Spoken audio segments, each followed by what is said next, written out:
नमस्कार। खबर मध्य प्रदेश में आपका स्वागत है और मैं हूं आपके साथ शीतल शर्मा। बुलेटिन की शुरुआत करेंगे। मंडला के खैरी स्थित कॉलेज में छात्रों की मांग पर डॉक्टर मोहन यादव द्वारा शिक्षा मंत्री रहते हुए रानी दुर्गावती की प्रतिमा लगवाने की घोषणा की।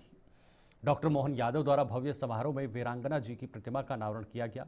आपको बता दें, प्रतिमा के फाउंडेशन निर्माण के भुगतान को लेकर स्थानीय सरपंच को सीएम के आने के पहले ही लोकायुक्त द्वारा रिश्वत लेते पकड़ा गया। समारोह में मुख्यमंत्री द्वारा लाडली बहना एवं सामाजिक सुरक्षा पेंशन के हितग्राहियों के खाते में सिंगल क्लिक के माध्यम से राशि डाली गई। इस दौरान विभिन्न निर्माण कार्यों का भूमि पूजन एवं शिलान्यास किया गया। इस अवसर पर पीएचई मंत्री संपतिया उइके समेत अनेक जनप्रतिनिधि भी मौजूद थे।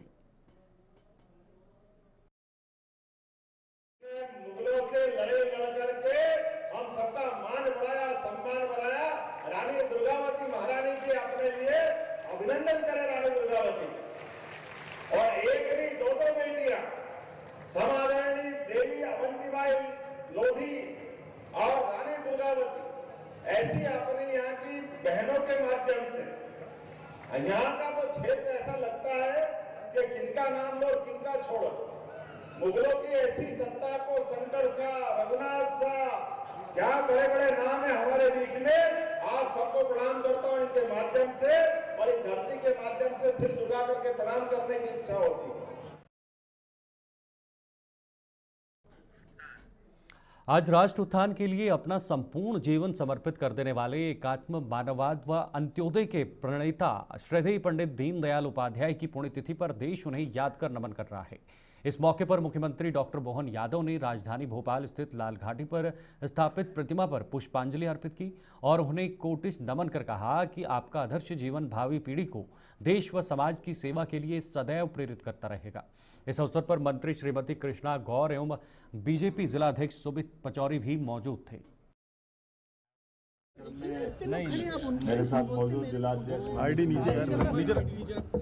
हमारी मंत्री श्रीमती कृष्णा गौर जी, पूर्व प्रोटेम स्पीकर वरिष्ठ नेता रामेश्वर शर्मा जी, हमारे भाजपा के वरिष्ठ नेता माननीय आलोक शर्मा जी, इस अवसर पर भाजपा के समस्त वरिष्ठ पदाधिकारीगण, कार्यकर्ता बंधुओं, आज का दिन हमारे लिए और खास है।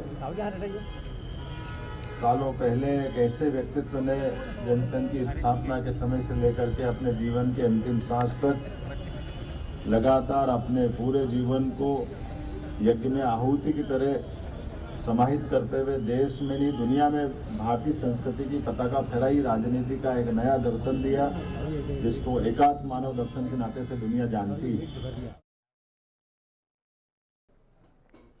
मुख्यमंत्री डॉक्टर मोहन यादव से मुख्यमंत्री निवास के समत भवन में संयुक्त राज्य अमेरिका के काउंसलेट जनरल बाइक हैंकी, अमेरिका महावाणिज्य दूतावास मुंबई के राजनीतिक अधिकारी रेयन मुलैन और राजनीतिक सलाहकार सुश्री प्रियंका विसारिया नायक ने सौजन्य भेंट की। मुख्यमंत्री डॉक्टर यादव ने माइक हैंकी और दल के सदस्यों का स्वागत किया। दल के सदस्यों ने भी मुख्यमंत्री डॉक्टर यादव का अभिनंदन किया है। इस अवसर पर प्रमुख सचिव मुख्यमंत्री और उद्योग राघवेंद्र कुमार सिंह भी उपस्थित थे।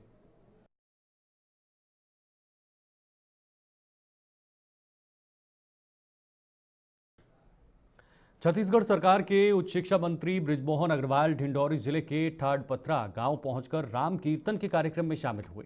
गौरतलब है कि उच्च शिक्षा मंत्री बृजमोहन अग्रवाल निर्धारित समय के अनुसार हेलीकॉप्टर से ठाडपथरा गांव पहुंचे, जहां ग्रामीणों के साथ मिलकर जमकर राम कीर्तन किया। उसके उपरांत बुढ़नेर नदी पहुंचकर बूढ़ी माई की पूजा पाठ करते हुए आशीर्वाद लिया। दरअसल छत्तीसगढ़ सरकार के उच्च शिक्षा मंत्री बृजमोहन अग्रवाल राम कीर्तन के कार्यक्रम में शामिल हुए और जमकर नाचते हुए धर्म लाभ उठाया है। उसके उपरांत हेलीकॉप्टर से रायपुर के लिए रवाना हुए। कार्यक्रम के दौरान ढिंडोरी जिले का प्रशासनिक अमला भी मौजूद रहा।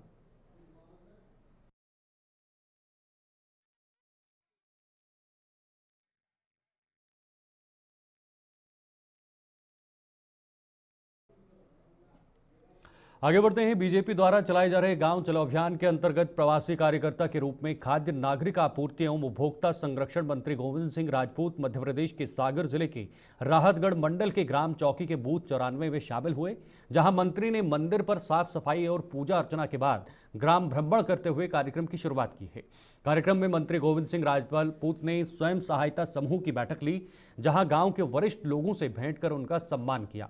बैठक को संबोधित करते हुए मंत्री गोविंद सिंह राजपूत ने कहा कि बूथ पर जीत की बीजेपी को ऐतिहासिक विजय दिलाएगी, इसलिए हर कार्यकर्ता को बूथ पर विजय प्राप्त करने के लिए मेहनत करनी होगी।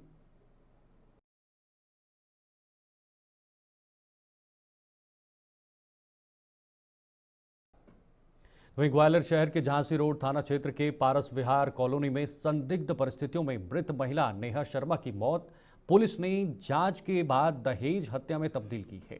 इस मामले में उसकी ननद सहित पति, ससुर और देवर पर यह मुकदमा दर्ज किया गया है। महिला नेहा शर्मा की 4 जनवरी की रात में संदिग्ध परिस्थितियों में मौत हो गई थी। बाद में पता चला कि ससुराल वाले नेहा को दहेज के लिए प्रताड़ित कर रहे हैं, उसके चलते उसने आत्महत्या कर ली थी। माई के पक्ष के बयान के बाद पुलिस ने चारों ससुरालियों के खिलाफ दहेज हत्या और उत्पीड़न का मुकदमा दर्ज किया है। फिलहाल किसी आरोपी की गिरफ्तारी नहीं हो सकी है।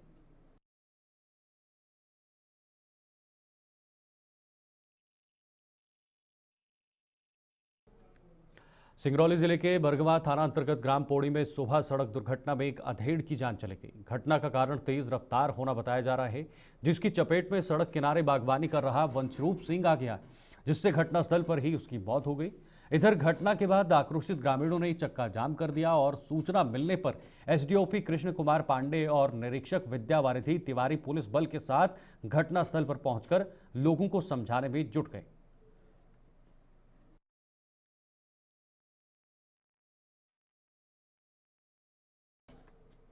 आगे बढ़ते हैं। भिंड में 55 बीघा जमीन की खातिर परिवार के एक पक्ष ने दूसरे पक्ष पर गोलीबारी कर दी। इस गोलीबारी में गोली लगने से पिता पुत्र सहित 3 लोग घायल हो गए हैं। दरअसल देहात थाना क्षेत्र के हीरालाल के पुरा में एक परिवार में जमीन के बंटवारे को लेकर सालों से विवाद चल रहा था, जिसको लेकर पहले भी झगड़े हो चुके हैं। एक पक्ष का कहना है कि जमीन का बंटवारे के बगैर दूसरा पक्ष आज खेत में ट्रॉली से मिट्टी डाल रहा था, जिसको रोकने का प्रयास किया। नहीं माने तो आधा दर्जन से अधिक लोगों ने मिलकर हमला कर दिया। कट्टे से जमकर फायरिंग की, जिसकी गोली लगने से अजय, गोलू, सुनील घायल हो गए हैं। बचाने आए बुजुर्ग तेज नारायण को कुल्हाड़ी के डंडे से मारकर घायल कर दिया। घटना की सूचना मिलते ही पुलिस मौके पर पहुंच गई। सभी घायलों को इलाज के लिए जिला अस्पताल में भर्ती करवाया गया है, जहां 2 की हालत गंभीर होने से ग्वालियर रेफर कर दिया गया है।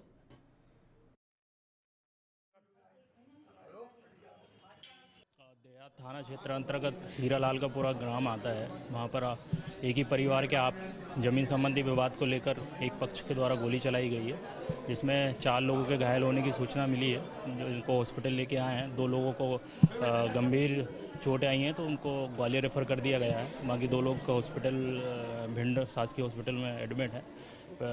जानकारी मिलते ही देहाती नालसी पर अपराध कायम कर लिया गया है 7 लोगों के विरुद्ध, और 2 लोगों को सख्त गिरफ्तार कर लिया गया है। क्या कारण है? ये जमीन संबंधी विवाद है। एक ही परिवार के लोग थे। एक जो आरोपी पक्ष है वो शायद जमीन का बंटवारा हुआ नहीं था इनका आपस में, और वो मिट्टी डालने गए थे अपने खेत में, तो इन लोगों ने थोड़ा विरोध करा। उसी बात को लेकर उन लोगों ने गोली चला दी। वो जमीन में मिट्टी डाल रहे थे, तब रोकने गए तो उन्होंने सीधे जाके गोली देने लगे। गिरिराज, जनेत, पप्पू, सोमेश, लटूरी, अजय, मुरारी। कितने लोग थे जो ने आप पे हमला किया? हम 4 लोग थे, वो लोग अब पूरे 5, 7, 8 लोग थे ये लोग। तो कितने लोग घायल हुए आप? हम, चाचा, पापा, बाबा, 4 लोग घायल। क्या नाम है घायलों? घायलों के नाम? अजय सिंह, सुनील, गोलू और तेज नारायण। अच्छा, वजह क्या रही है इसके पीछे? जमीन विवाद चल रहा था, तो मिट्टी डालने लगे। तो चाचा ने बोला कि पहले बंटवारा कर लो, उसके बाद मिट्टी डालना। तो आए और पकड़ के गोली देने लगे। मध्य प्रदेश के भिंड जिले में डिवाइडर से बाइक टकराने से बाइक सवार 3 लोग गंभीर रूप से घायल हो गए थे। तीनों घायलों को इलाज के लिए ग्वालियर रेफर किया गया था, जिसमें से एक घायल ने रास्ते में ही दम तोड़ दिया था। मृतक के परिजनों ने इटावा रोड पर ऑफिसर कॉलोनी के सामने चक्का जाम किया। भारी पुलिस बल भी मौके पर पहुंच गया।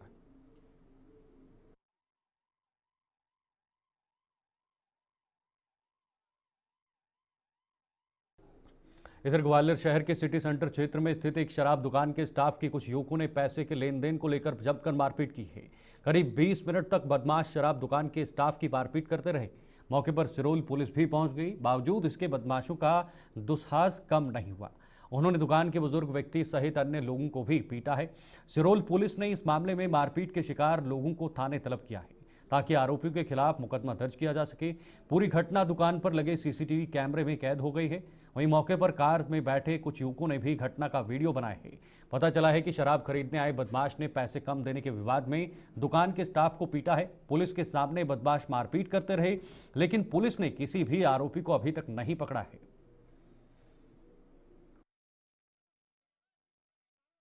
दो पक्षों का मारपीट का आपसी का वीडियो एक वायरल हुआ है, जो कि संज्ञान में आया मीडिया के माध्यम से ही। इसमें दोनों पक्षों से संपर्क किया गया और उनको एफआईआर के लिए बुलवाया गया था, लेकिन फिलहाल अभी फरियादी नहीं आए हैं, तो मारपीट उन्होंने रिपोर्ट दर्ज नहीं कराई। क्या वजह थी मारपीट की? ये किराने की दुकान पे सामान खरीदने को लेके विवाद सामने आ रहा है कि पैसों के लेन देन को लेके कुछ विवाद। पता चला कोई युवक शराब पी के बात किया था। उसके संबंध में अभी जैसे ही फरियादी आएंगे तो फिर उसके बाद एफआईआर के बाद जितना भी उनका मेडिकल वगैरह है उसमें क्लियर हो पाएगा।